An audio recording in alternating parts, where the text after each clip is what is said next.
Hello, everyone. I am Mike Kopcha. I am the Director for the Office of Pharmaceutical Quality, or OPQ, at the Food and Drug Administration. I'd like to personally welcome all of you to CDER's Quality Management Maturity Program 2022 Public Workshop. The title of my presentation is The Future of Quality Management Maturity. Whenever I talk about pharmaceutical quality, I typically like to start off by defining pharmaceutical quality. And we all know that a quality product of any kind consistently meets the expectation of the users. And drugs are no different. However, in our case, the ultimate users are both patients as well as consumers. Patients expect safe and effective medicine with every dose they take. Pharmaceutical quality can be defined as assuring that every dose is safe and effective and free of contamination and defects. It is what gives patients then confidence in their next dose of medicine. It's a nice, easy way for me to be able to define that, and it's a nice, easy way for people to remember how we at the FDA define pharmaceutical quality. We all know about the contagion that is pictured on this slide, but let me talk about a different kind of contagion that infects supply chains. How common is this story? An issue, very often a quality issue, forces a manufacturer to temporarily shut down operations. This issue then spreads, as does a contagion, you can see the theme here, to the other manufacturers of their products who are forced to scale up to meet market needs. Then this issue spreads to patients and consumers who lose access to their drugs when the remaining manufacturers can't respond quickly enough, or in some cases can't respond at all. We need to use the same type of innovative thinking that we've used to address COVID to realize a future where we more are immune to supply chain disruptions. We are now at a point in history where challenges have created opportunities.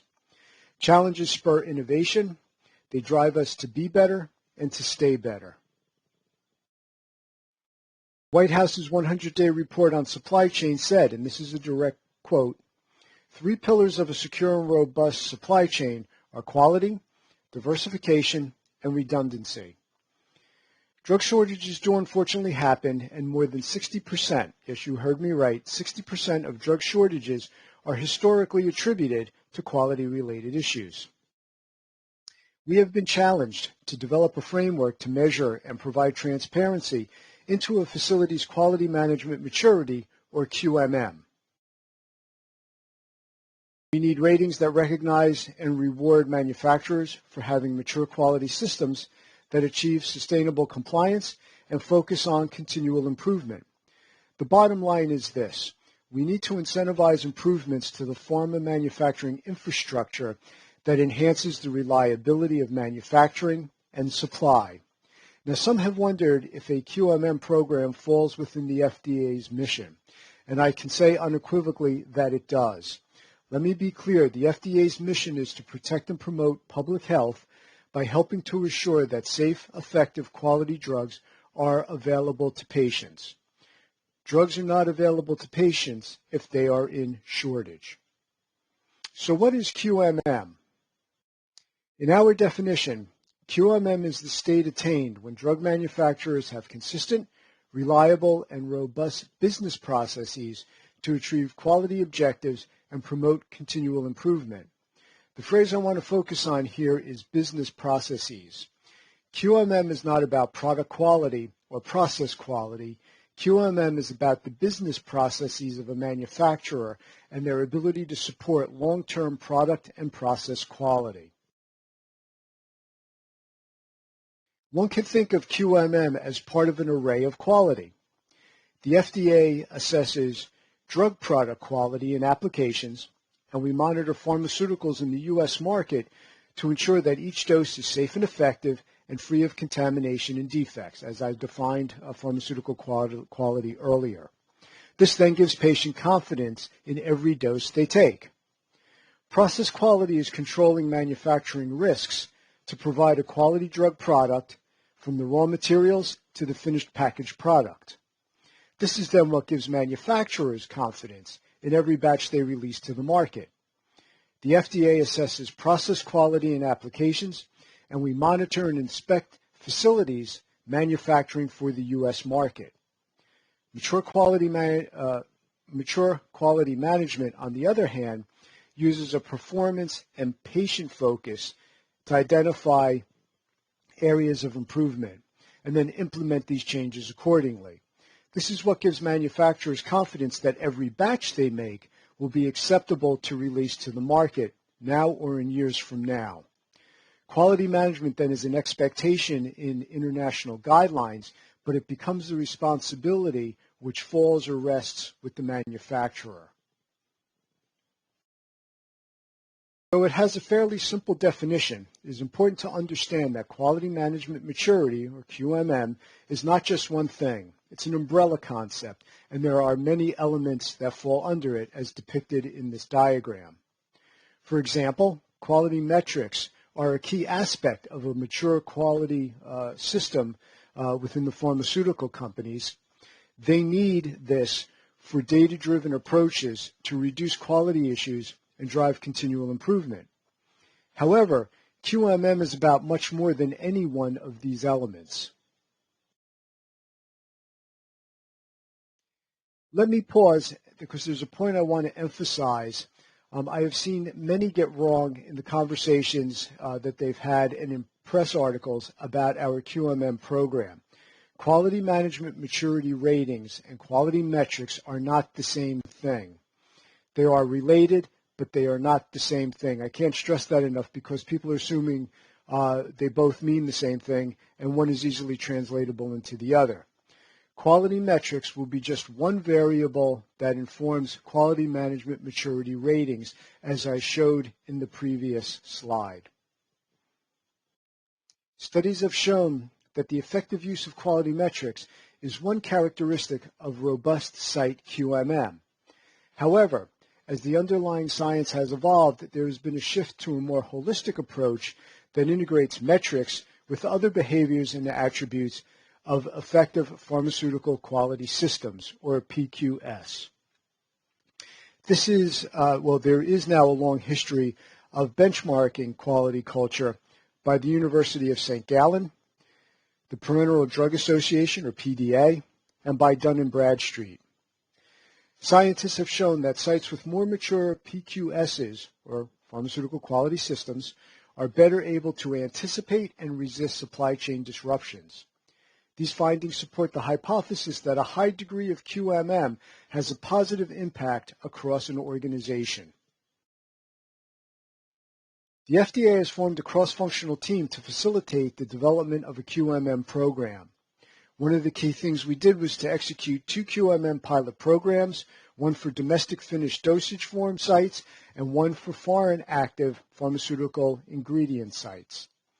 The goal of these pilots is to inform a proposed framework to objectively assess and rate the QMM of sites using facilitated assessments along with other surveillance intelligence. Both programs are now complete, which I'm proud to say, and you will hear more about these pilots later today from the Director of our Office of Quality Surveillance, Dr. Jennifer McGuire. Just a few weeks ago, we released a white paper that explains the importance of establishing a QMM program and the key challenges and elements needed to successfully implement that program.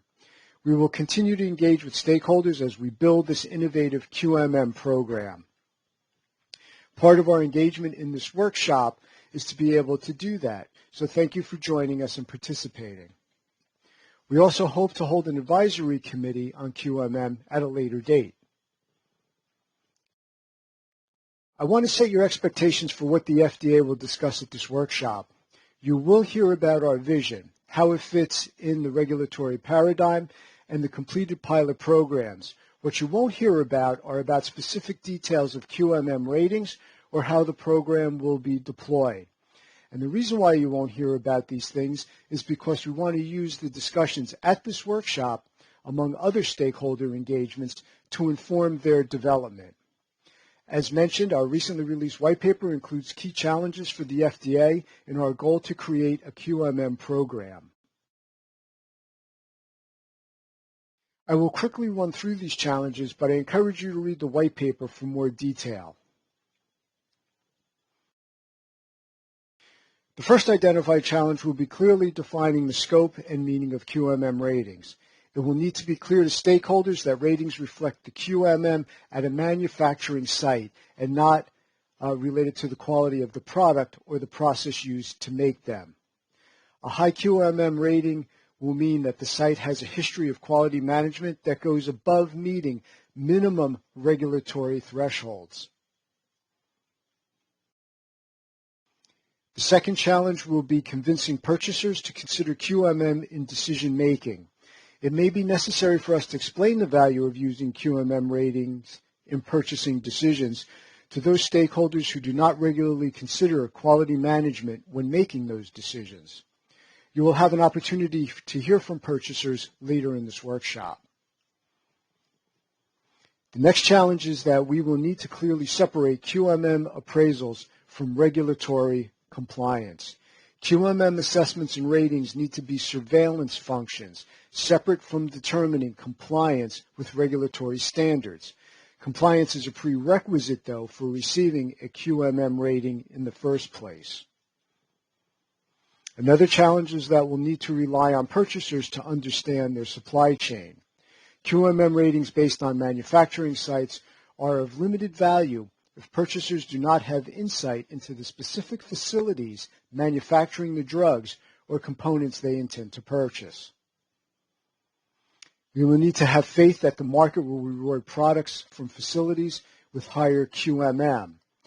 The use of QMM ratings in purchasing decisions should incentivize continual improvement in the long term, but not cause unintended consequences in the short term. And finally, we will need to address potential risks of using QMM ratings in decision making. For example, some healthcare providers have expressed concerns about their responsibility or liability related to QMM ratings when prescribing. Basing ratings on site rather than product should remove healthcare professionals one step from a decision-making process informed by QMM. These are the challenges we're aware of. Now what I'd like to do is to share some of the elements we know our QMM program must have. We know that the program must acknowledge that quality culture is the foundation for mature quality management. Quality culture is demonstrated by organizations in which their objectives drive quality. In these organizations, there are not separate business and quality objectives. They are and should be linked together.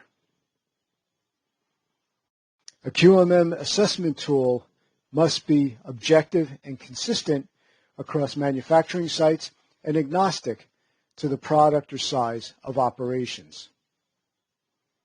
It must be standardized and validated in order to be reliable and consistent between individuals conducting those assessments. There must be clear incentives for industry to achieve higher QMM. There is an inherent incentive in avoiding the future costs of supply disruptions and shortages that impact the entire pharmaceutical supply chain. Other regulatory incentives could include reduced inspection frequency, increased regulatory flexibility in making post-approval changes, and improved supply chain insight. Finally, transparency is critical in establishing a QMM program. Broad communication is needed, and that in part drives what we are doing here today and tomorrow in this workshop. Stakeholder engagement has been a critical element in developing a QMM program. The stakeholders impacted by a QMM rating program comprise what we like to call the 6 Ps of the pharmaceutical supply chain: pharmaceutical manufacturers, purchasers, payers, pharmacies, providers, and patients. Try to say that quickly 10 times. I may be biased, but it seems to me that nearly everyone in the pharma supply chain benefits from QMM ratings. Manufacturers with high QMM get recognition in the market. Purchasers and payers get more insight and confidence in the supply chain of the drugs or components they buy or reimburse. Patients, pharmacies, and healthcare professionals get medicine less at risk of shortage. We at the FDA get to be better informed for resource allocation decisions, like inspection timing and frequency, and regulatory flexibility, for example, as related to post-approval changes. If we do this right, everyone comes away with more confidence in their next dose of medicine. So I'd like to stop here to thank all of you for giving me the opportunity to open up this meeting and to ask you to please enjoy the workshop over the next 2 days. Thank you again.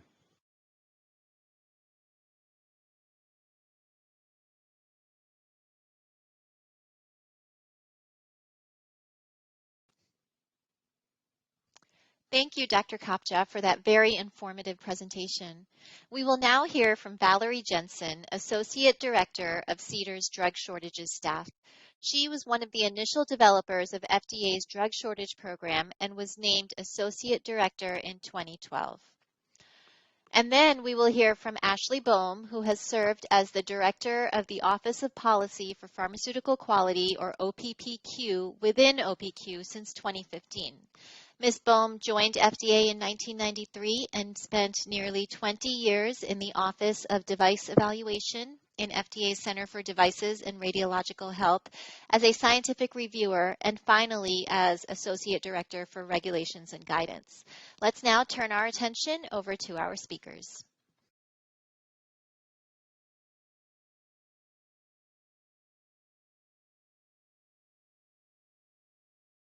Thank you for that introduction, and I'm glad to talk to you all today.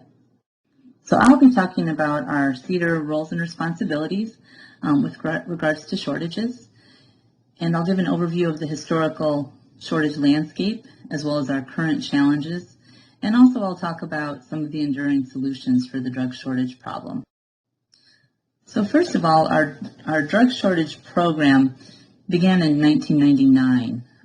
And we've grown a lot since then. We've met a lot of new challenges. So our staff, our drug shortage staff, consists of 15 staff members total. And really our main role is to mitigate and prevent shortages. So we're facilitating temporary and long-term strategies with manufacturers to address and prevent shortages. And we're also coordinating timely and comprehensive risk-benefit decisions. So many times, for example, a drug shortage may involve a specific quality defect. And so we're bringing in our experts to evaluate that risk to patients and really the risk-benefit decision regarding that shortage issue. And we also distribute information. We have our website, which is updated daily. And we keep it updated with current shortages as well as resolved shortages and discontinuations. And then we also do a lot of outreach with professional organizations. And we want to make sure we're keeping practitioners informed of shortages that are affecting their clinical practice and their patients. So really our main goal is to maintain availability while minimizing risk to patients. So as I mentioned, we really have a coordination role. So we're working very closely with manufacturers, and we also have a lot of interaction with other U.S. agencies. So, for example, DEA for quota-related issues for narcotics, CDC, Department of Health and Human Services, and also we maintain close relationships with our international partners. So many shortages do actually affect other countries as well. So it's important to share our experiences and the shortages that are impacting our countries. We also have very close communications and frequent communications with pharmacists and physicians and other healthcare providers. We have a public email account, and we receive daily reports of shortages and how and we can assist those practitioners with accessing supply and where to get supply.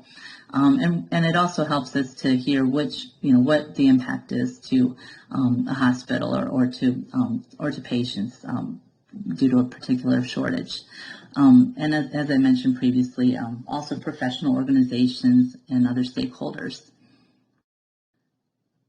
So the requirements for industry. So in 2012, FDASIA was enacted, and that requires the industry to report any supply disruptions for specific drugs. And that would allow us to, to take action earlier, to know whether when a particular supply disruption may be occurring. And then in 2020, the CARES Act was enacted, which further expanded those requirements to not only include drugs, but also active pharmaceutical ingredient supply disruptions. And I'll mention that all available tools are used to mitigate and prevent shortages. And those tools not only involve working closely with companies on any specific quality problem that they're experiencing, but also expediting review of anything that will help increase supply, such as a new supplier, a new manufacturing line, any changes that the company needs to make in order to address the problem. And I have to mention, this is truly a collaborative effort. So many offices are involved, and we pull in all of our experts for any particular shortage. So we greatly appreciate all of the work that the center does for shortages. And to talk about our historical shortage landscape, so looking at numbers, as I mentioned, our program was started in 1999, and we began tracking numbers of shortages in 2010. 2011, you can see we had a large spike in shortages. And then in 2012, when FDASIA was enacted to require notifications, things really improved. And it looks, from looking at it, even in 2020 and 2021, last year, it looks like things have continued to improve. However, I have to mention that the types of shortages and some of the shortages that did occur were extremely impactful. Things like IV fluids and drugs for patients on IV nutrition. These have really been critical shortages. So numbers have improved, but the types of shortages have really been significant. I'll also mention that the Center for Biologics also tracks shortage numbers. And so you can see they're trending in red in this graph. So when you look at prevented shortage numbers, we've really had a huge success. And prevented shortages are when any action is taken by FDA working with the company. So whether it was an expedited review or working with the company on a particular issue before it became a shortage. And that's why those early notifications are so important. And in 2020 and 2021, we see large increases in prevented shortages. And that's really due to increased collaboration with industry. So industry has really communicated well. We've had really early interactions and a lot of working together. And it's really been a success that we hope continues.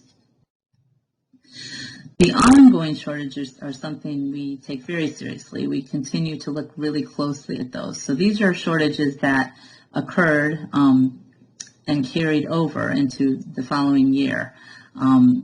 So anything in 2021 that had carried over from 2020 and continued into 2021. So that, those are ones that they're the complex ones. They're the ones that are really difficult and challenging to resolve. And for example, some of them would include where a company just does not have the capacity to meet the current demand and needs to build additional capacity, or some of these have been challenging as far as continued product quality issues, and so issues that we continue to really work with the manufacturers on and looking at all possible solutions to resolve these. Now, looking at the historical reasons for shortages, I'll talk a little bit later about this as well, but in 2018 there was an FDA task force formed, and the task force, this was at the request of Congress, and there was a report issued in 2019, and that was largely, a lot of the research for that report was done by our economics staff. And when they looked at shortages from 2013 to 2017, 62% of those shortages were related to quality issues. And so both quality issues with particular product defects, product issues, but also facility issues and supplier issues. So that continues to be a significant cause of shortages. In addition to quality issues, other current challenges that we're dealing with, the increased demand, especially for hospitalized patients during the pandemic, that led to multiple new shortage challenges, including the IV fluids and narcotics and other agents. And then we're also seeing new issues with competition, and this has been due to vaccines and related products being made on the same lines as drugs. And so there have been displacement issues where manufacturers are having to make decisions about what to make on those lines with limited capacity. We're also seeing industry-wide short supply of commodities, so things like filters that are used in the manufacturing lines, and then other commodities such as glass vials, stoppers, and even the empty bags used for IV fluids have been in short supply. However, the quality-related issues do remain significant. So in 2021, when we looked at the reasons for those shortages, 55% were attributed to manufacturing delays and quality-related issues. So looking at quality issues in the plants as well as with specific products. And then 32% of shortages in 2021 were attributed to increased demand, and that is consistent with 2020 data as well. So when we're looking at enduring solutions, I'll return to that 2019 FDA task force report. And so one of the root causes was that the market does not recognize and reward mature quality management. And the recommendation related to that root cause was to create a rating system to incentivize manufacturers to invest in achieving quality management maturity. And I'm not going to go into detail on that. We know we'll be talking about this a lot during this workshop. So I will just want to emphasize that quality remains a major significant reason for shortages and something we need to address. The other enduring solutions that we see, risk management planning. We know that the recent CARES Act does require risk management plans and also notifications of API supply disruptions.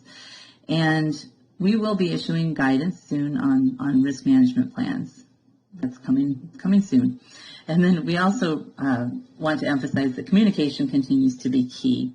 So we did issue a guidance to industry in April of 2020, and we were requesting in that guidance, we're clarifying the notifications requirements for not only supply disruptions, but also wanting companies to report on increased demand in addition to supply disruptions.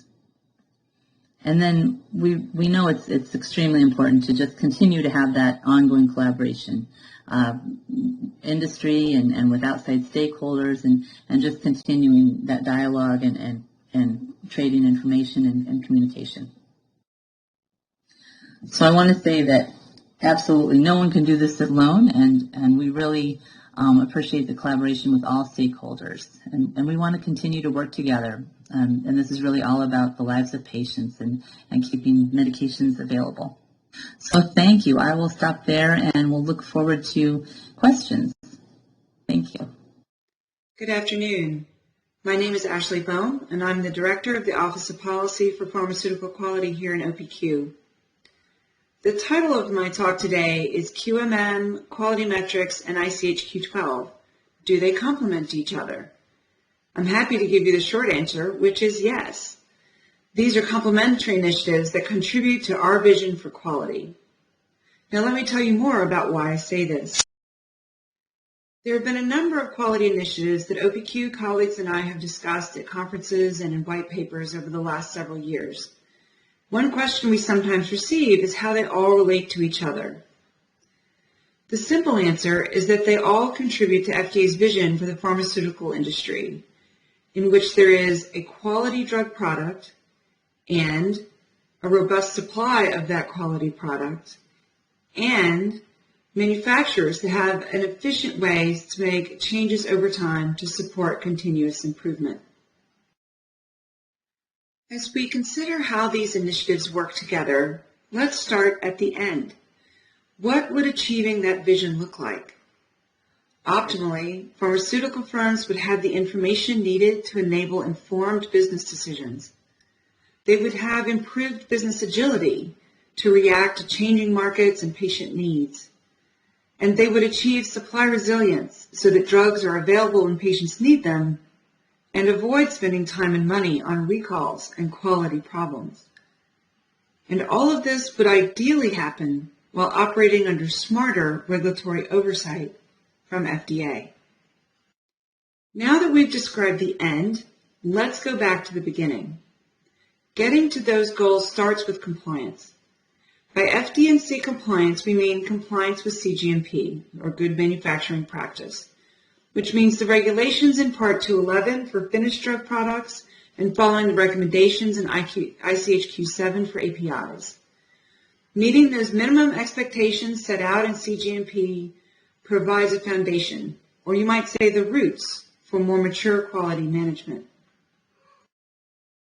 Once we have that strong foundation, we want to grow and develop the quality system. In order to do that, we need to nourish it with strong pharmaceutical development, such as described in ICH Q8 and Q11, use of quality risk management principles, as described in Q9, starting to put in place the PQS elements described in ICH Q10, such as management responsibility. There's things like establishing a communication and reward system for surfacing quality issues, and having personnel trained on the impact of poor quality on the patient. Use of standardized tools for investigation, and putting in place process performance and product quality monitoring, and starting to collect quality metrics. As we grow that quality system, we start to see opportunities grow, illustrated here by branches on our tree. With those opportunities come the initial fruits of our labor, shown here in yellow. In this case, consistent implementation of ICH Q10 elements leads to an effective PQS. Similarly, use of tools in ICH Q12 leads to more efficient post-approval changes and smarter regulatory oversight from FDA. Let's go back to ICH Q10 and the PQS objectives it lays out. To assure quality, we need to, among other things, understand the manufacturing process in order to achieve product realization, moving from development to commercial production. We need to maintain the process in a state of control over the product life cycle.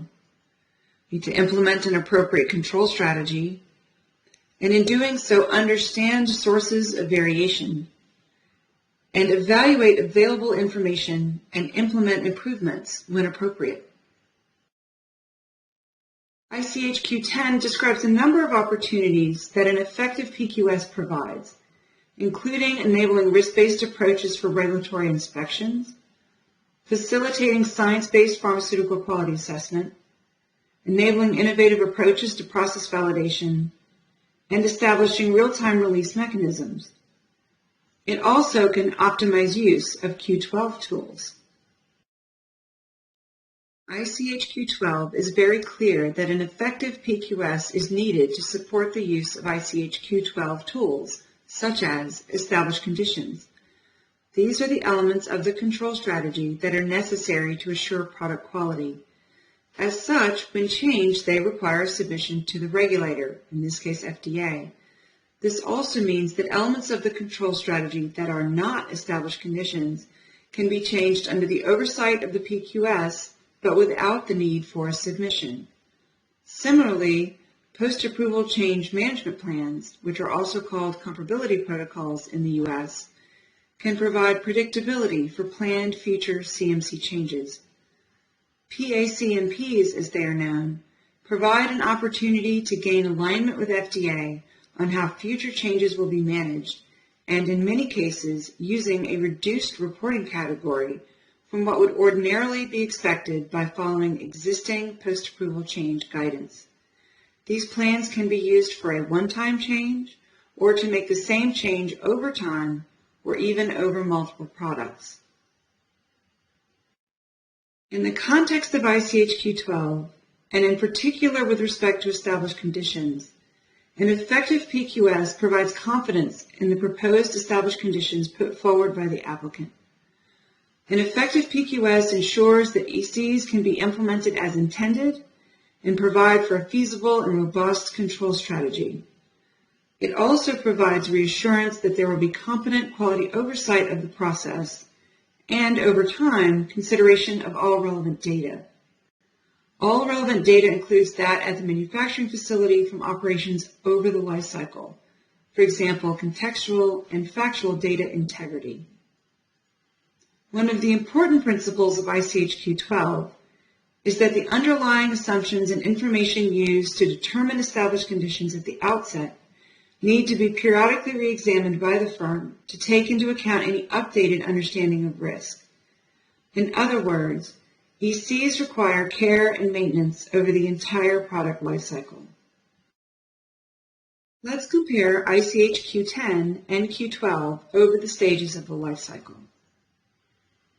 At the beginning, Q10 describes product realization, in which the manufacturer establishes a system that allows for the delivery of products with the quality attributes appropriate to meet the needs of patients, healthcare professionals, and other customers. At this stage, ICH Q12 describes the identification of established conditions. During commercialization, Q10 describes development and use of effective monitoring and control systems for process performance and product quality to provide assurance of continued suitability and capability of processes. ICH Q12 calls for maintaining established conditions by monitoring and augmenting them if new risks are identified or if the prior understanding of risk changes. Finally, over the life cycle, Q10 calls for facilitating continual improvement.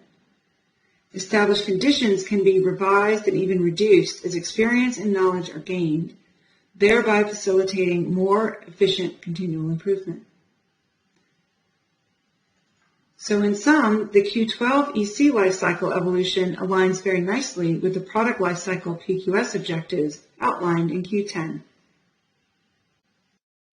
As the PQS develops and facilitates continual improvement, we can see growing quality management maturity. Available QMM information could help manufacturers make more informed decisions when selecting suppliers, and conversely provide an advantage to manufacturers seeking contracting opportunities. It could also facilitate FDA's ability to be more targeted in carrying out surveillance activities. You'll note that as we add branches to our tree, not only is there more fruit, but our overall canopy starts to expand. There are likely benefits of QMM that go beyond those I mentioned on the prior slide. For example, manufacturers could see their proactive performance and commitment to quality acknowledged and rewarded. With QMM information, purchasers could gain greater transparency into the supply chain, and with quality ratings backed by FDA insight and non-public data, they could have more insight into the relative robustness of the supply chains for the drugs they buy. Providers, too, could benefit from a reduced risk of drug shortage impacting their patients and in having more confidence in the supply of drugs they prescribe, which is particularly important for patients needing chronic or ongoing treatment. And certainly patients could benefit, having fewer worries about a drug shortage impacting their care. Let's take a moment to talk about what goes into building quality management maturity. As you heard from Dr. Kopcha, there are many elements that contribute to increasing levels of maturity. We've talked about the Q10 elements like management review. Robustly and consistently implementing those leads to higher maturity. Other factors include proactive risk management, business continuity, and focusing on the customer experience. And certainly, quality culture is a key part of more mature quality management systems. Now let's spend a few moments talking about the role of quality metrics. One can define QM or quality metrics as an objective means of measuring, evaluating, and monitoring the product and process lifecycle to proactively identify and mitigate quality risks thereby managing overall higher levels of safety, efficacy, delivery, and performance. Metrics are commonly used by the pharmaceutical industry to monitor quality in manufacturing systems and drive continuous improvement. Let me draw your particular attention to two phrases on this slide. Product and process lifecycle, there's that lifecycle tie-in again, and continuous improvement, both themes in ICH Q10 that contribute to an effective PQS. In this slide, you see our quality metrics birds sitting on the watering can, feeding the roots of our tree. That's because collecting quality metrics is a first step. Using those metrics to drive continuous improvement is an indicator of higher levels of quality management maturity.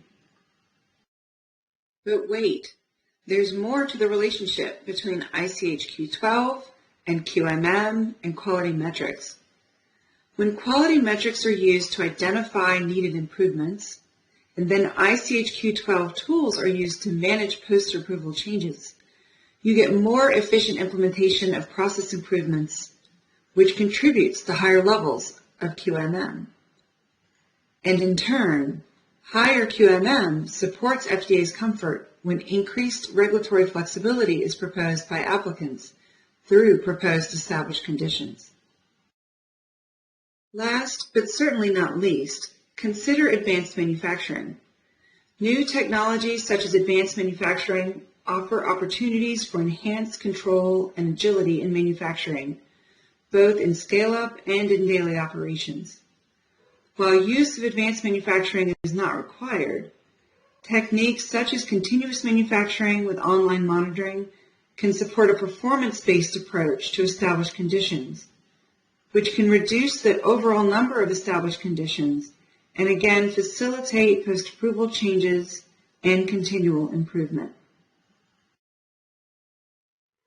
In conclusion, as a firm builds on that foundation of cGMP compliance, achieving an effective PQS, taking advantage of Q12 tools, increasing quality management maturity, and taking advantage of innovations in technology, the canopy of desired quality outcomes gets more extensive. Ultimately, this is just an illustration to show how these different initiatives have the potential to lead to those desired outcomes I mentioned at the beginning.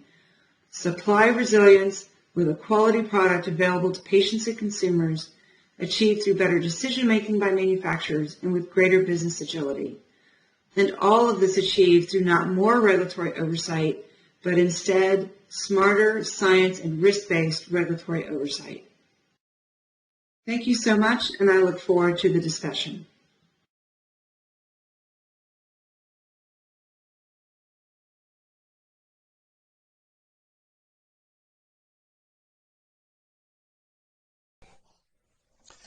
Thank you, Ashley and Val, for those great presentations. I am Adam Fisher, the Director of Scientific Staff in the Office of Pharmaceutical Quality, OPQ.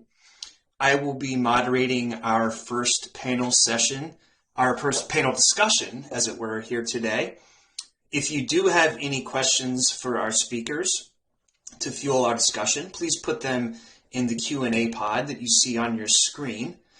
Now, one thing I do have to acknowledge is that a drawback of a virtual workshop is that there's no central microphone in the middle of the room for the audience to speak into, but one of the benefits of a virtual workshop is that it's very easy for us to poll the entire audience. So I'd like to start here today with a poll, and if we could pull up poll number 1 here, and let's get us started. So while you vote on this poll, which says, should purchasers of drug products or active pharmaceutical ingredients consider the quality management maturity of the facility/manufacturer that manufactures them, I do want to say that this may look familiar to you. It is a copy of a LinkedIn poll that we used when we announced this workshop. And on LinkedIn, we were able to get a fair number of respondents, but certainly there are more here with us today, so we appreciate you voting here to start off our discussion. I'll give it a few more minutes before I kick things over to Ashley and Val to discuss the poll results here, which seem to be overwhelmingly in one direction. So, Ashley, I'll start with you. This in mind, it seems to be so far overwhelming yes that purchasers should consider quality management maturity. Do these results surprise you? Thanks, Adam. I'm quite pleased to see these results, and I hope perhaps that we have some purchasers in our audience today, and that they are amongst the high volume of yeses. But I think, seriously, we all, I think, recognize that there is a need to be able to move forward here to really encourage greater quality management maturity, and that involving those in our payer community is a way to collectively help enforce and emphasize the need for quality and robustness of supply, and this is one way to get there. Thanks. And Val, curious your thoughts as well on the overwhelming yeses for our first poll. Yeah, I agree with Ashley. I'm surprised to see this overwhelming majority, and I think it's great news. I think absolutely we see this as a way to prevent shortages. We see it as a way to have a more stable supply. So good to see. Thank you. All right, wonderful. Let's jump over to have an audience question here. This one is directed to Ashley. The question is, could you please elaborate what you mean when you say QMM may result in reduced regulatory frequency? Does this reference QMM assessments or the regulatory inspections or something else? Thanks, Adam. Yes, one of the ways that we anticipate using QMM information is in our site surveillance inspection model, where we take information that we have about facilities and the products they make to determine an overall risk ranking to then drive how we conduct surveillance inspections. And certainly having information about a firm's quality management maturity would then help to influence that overall relative risk ranking. And so a firm that has higher QMM would likely fall lower on that list, such that more time would likely go by in between routine surveillance inspections.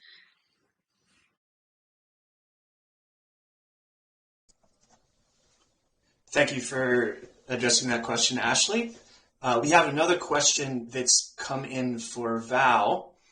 And Val, this question says, does the guidance to industry issued in April 2020, which requests notifications on increased demand in addition to supply disruptions, include a notification to FDA that newly approved products are not available? Or is this separate? Sure. So, yes, we did issue a guidance for industry for notifications, and that guidance is, you'll find that on our FDA drug shortage website.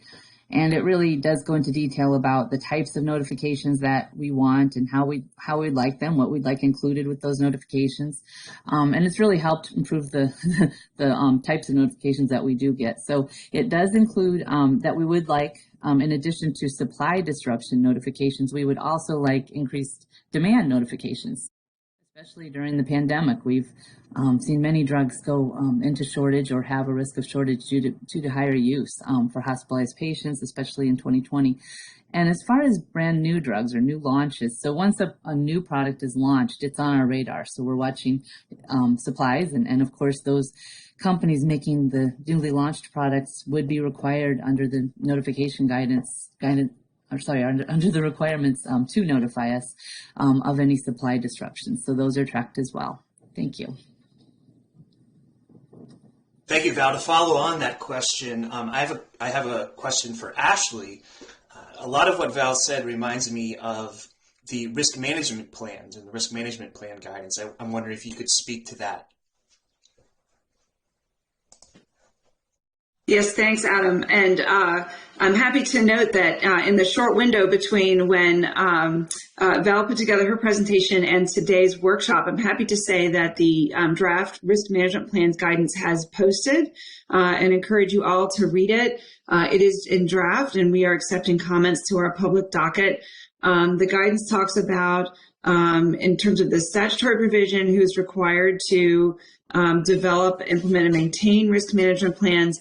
But then the second half of the document really provides recommendations to manufacturers at all different points in the supply chain to talk about the types of information and risks that should and can be addressed in a risk management plan. It draws heavily on the concepts in ICH Q9, quality risk management, and helps walk through how to develop risk management plans, or perhaps, hopefully, if you already have one, where you might look to identify any gaps or opportunities for improvement in the plan that you have. Wonderful. Thank you, Ashley. I have another question for Val. And Val, this relates to your presentation. Is the 18% figure truly unknown, or would it be more accurate to categorize this as other? I believe this relates to your slide on the causes of drug shortage. And the follow-on comment is that it seems unlikely that the second largest cause of drug shortages is currently unknown. Could you please explain? Yes, absolutely. So that figure is from our 2019 report that our FDA task force did. And so they were looking at a long, many years of shortages and the data for many years. And so I can say that it would be more likely, the causes are known, but would be in an other category. I agree with that. I think when we look at our data, we're looking at our annual numbers each year, and we continue to track, what are the causes for shortages. And so our drug shortage staff, when we look at each year and what has caused shortages, in the past 2 years, we've had a third of shortages due to increased demand. And that's not surprising due to the pandemic and the increased demand for multiple products, especially drugs for hospitalized patients. So IV fluids, again, we've had, these are severe shortages, but they're really not, many of them have not been due to manufacturing issues in the past couple of years. Although, as I mentioned in my presentation, around 50% were due to manufacturing quality issues. So it remains a significant cause, but other reasons are present as well. Thank you. Thank you, Val. Next question here is for Ashley. This is a good question, Ashley. So with respect to QMM, how are manufacturers being defined? And the comment is, if manufacturer means license holder, then what is the value of a QMM rating to a contract manufacturing organization that may be used to manufacture the product? Thanks, Adam. This is a good question. So as FDA is currently contemplating the program, we would plan to be providing a QMM rating for a manufacturing site. And so that manufacturing site could be a CMO, it could be an API manufacturer, it could be finished dosage form manufacturer, either as a standalone manufacturer or associated with an applicant. So we are thinking about this at the site level. Okay, wonderful. Thank you, Ashley. Let's jump over to our second audience poll here. The second audience poll should look very familiar. So I do want to point out the difference between poll number 1 and poll number 2. And so poll number 2 is, do you believe the information on the quality management maturity of facilities making drug products or active pharmaceutical ingredients will improve decision-making in the pharmaceutical supply chain? So the first poll was, do you think purchasers should consider? And this is, do you think that it will improve decision making? We'll give it a few seconds here for the results to fill in before we kick it over to the discussion. So far, it's looking predominantly in the yes direction. So Val, let's start with your thoughts this time. Are you surprised again to see a large number of yeses for poll number 2 here? And again, this focuses on whether it will improve decision making in the supply chain. Yeah, I agree. Again, I am surprised that the large majority say that it would improve decision making, and that's good news for all of us. Thank you. Yeah, thank you. Ashley, maybe a question for you.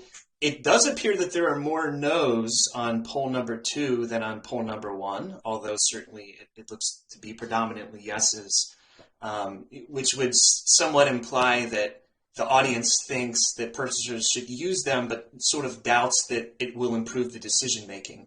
So curious what you think about the fact that we're seeing more no's in poll number 2 than in poll number 1.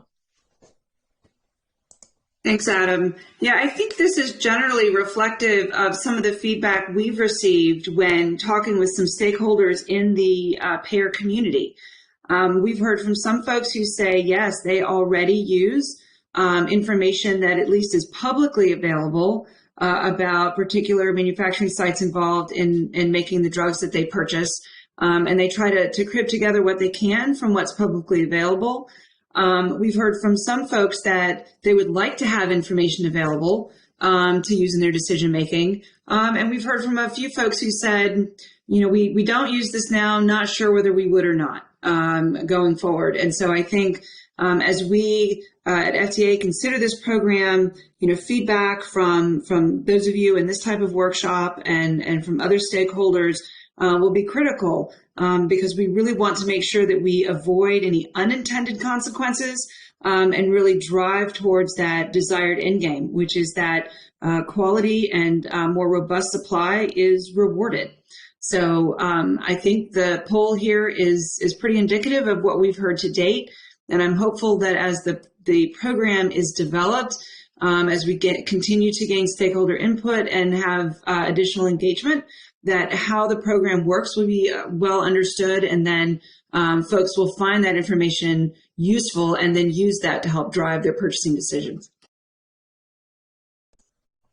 Yes, thank you, Ashley. And I will point out that as part of this workshop tomorrow afternoon, the audience will have an opportunity to hear the purchaser perspective on QMM program. So Ashley, there's another question for you, audience question coming in here.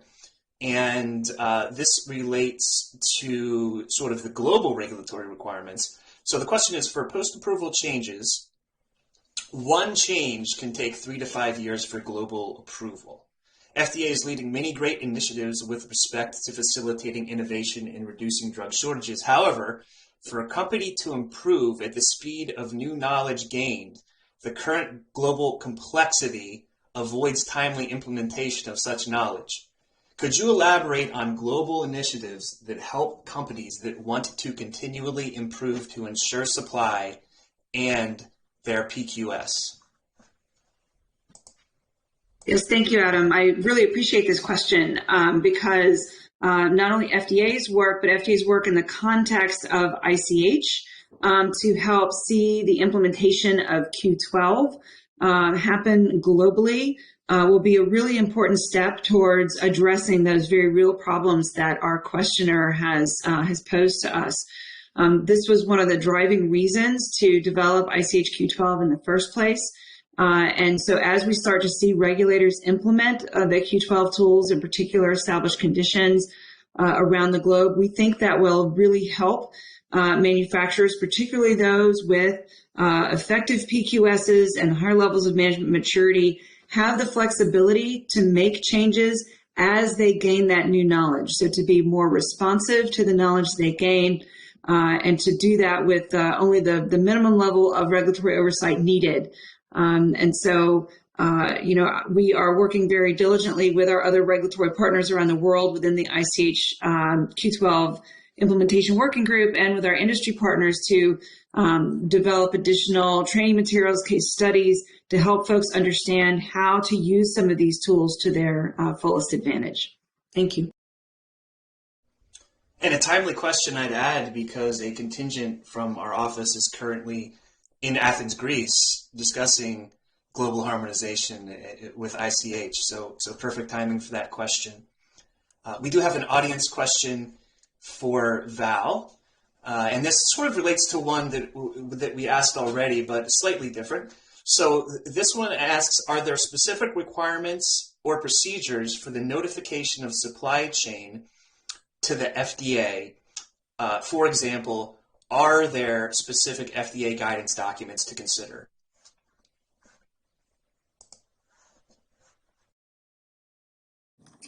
And so, yes, that guidance document that I referred to earlier that was issued in April, it does contain exactly what companies, what we would like to see in a notification and the types of information that we'd like submitted. And the way to notify us is either through on our drug shortage website, there's a portal that industry can use to report, or also our public email address is another way to report. So either way is fine. And we always appreciate any notifications as early as companies want to let us know that there's a potential issue. That's what helps us be able to work with the companies to prevent shortages. So thank you. Thank you, Val. We do have an audience question for Ashley.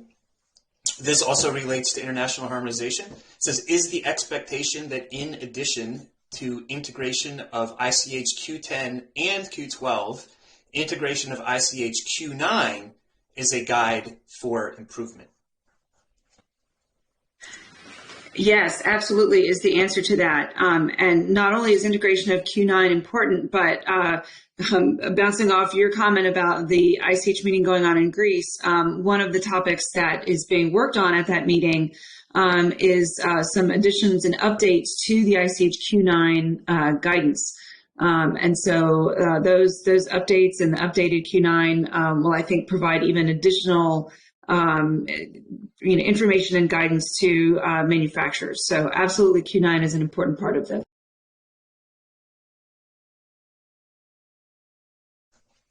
Wonderful. Thank you, Ashley. We have another question for you, and this is a good question as well. I've heard a number of folks wondering this. So what are your thoughts about the usefulness of QMM ratings, given that it will be a voluntary program?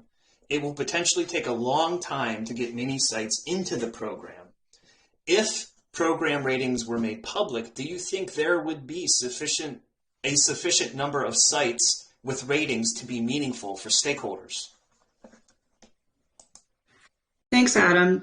Yeah, the question about how to make ratings available and to what level is one that we are really looking for feedback from stakeholders on. We certainly see the potential benefits of QMM ratings being made available to, by manufacturers to purchasers who could use that information to drive their purchasing decisions. But we also want to consider whether there might be, challenges or unintended consequences of making ratings more generally public. For example, we've gotten questions to date on whether the rating program would be about manufacturing sites or about specific products. And as most of you in the audience will appreciate, products may be, manufactured across multiple manufacturing sites. And so the quality management maturity across multiple sites would somehow need to be considered in order to provide information about a product. We also would be, wanting to think about how not to have confusion on the part of patients and consumers if we made ratings public. Because again, we're rating the quality management maturity and not the quality. And we would not want to have a situation in which a patient or consumer or even a healthcare provider was concerned about using a particular product because they thought that the quality management maturity rating somehow reflected on the quality of the product. We take great care to ensure that the products that are on the market meet our expectations for safety, effectiveness, and quality. This QMM program is really about the robustness of the supply of that quality product. So this is an open question, and I'm glad someone asked it here. And we look forward to getting feedback from many of you on how we should think about the use of this information and how to be transparent about it.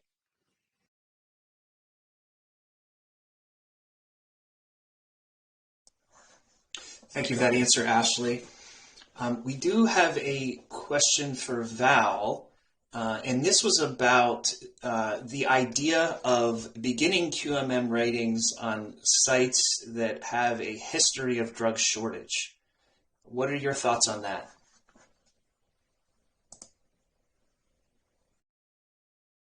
Yeah, I think sites that have had historical shortages and more of a history of having, difficult issues, challenging issues, I think those are definitely the sites that would benefit from QMM. I think, having, mature quality management and focusing on those issues and working to address the underlying root causes of the shortages that those companies have had. I think, that's where we hope this will go. So absolutely, that would benefit our market for sure. Thank you. Great, thank you, Val. So let's go ahead and do our last audience poll for this panel discussion. And this directly relates to the topic that Val just addressed.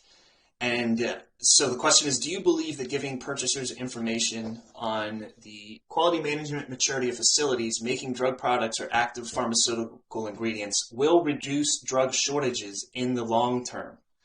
So this is specifically about the outcome of QMM ratings. Do you think that they will reduce drug shortages in the long term? Give it a few seconds here for the audience responses to trickle in.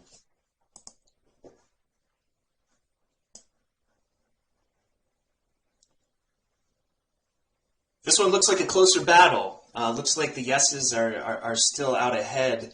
Val, since this is about drug shortages, are you surprised to see in poll 1 that the audience thinks purchasers should use QMM ratings?